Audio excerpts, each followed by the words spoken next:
Kumusta po kayong lahat? Celebrity Chika Time po muna tayo at may inihanda po akong chika para sa inyo. Tara po't magchikahan na po tayo. Ming Mendoza at Alden Richards, ito po ang kanilang latest updates at kaganapan ngayong araw.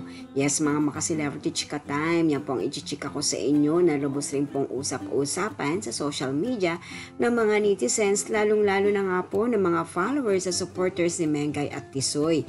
Yes po, pareho pong abala sa kanilang gawain o trabaho si Mengay at Tisoy. Bago po tayo dumako riyan, nais ko po munang batiin mga teambahay, team abroad at mga seniors natin dyan. Shout out po sa inyong lahat at happy Thursday po.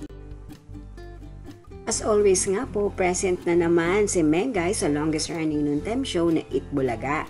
Tunay naman nga pong unlimited na naman ang happiness, kakulitan at kakwelahan sa tuwing nariyan po si Mengay. And of course, ang kanyang OOTD o outfit of the day ay kanyang favorite color na yellow. Iba po talaga si Mengay, di po ba? Kahit ano po ang kanyang isuot ay bagay na bagay pa rin sa kanya.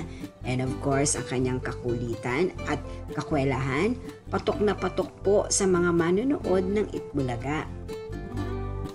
Samantalang Asia's multimedia star, sa pa-updates nga po ni Mama Ten, ang kanyang personal assistant, ay nag-post po ito sa kanyang Instagram My Day. Kanya nga pong ipinakita na ang aga-aga nga po ay gumagawa po si Alden ng fresh juice.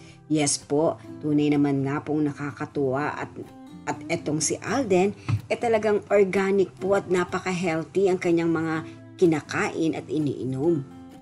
Kaya naman po kitang-kita sa katawan ni Alden ang kanyang very healthy body na hindi lamang po mga fresh juices ang kanyang iniinom, maging pati na rin po ang kanyang daily workout o exercise.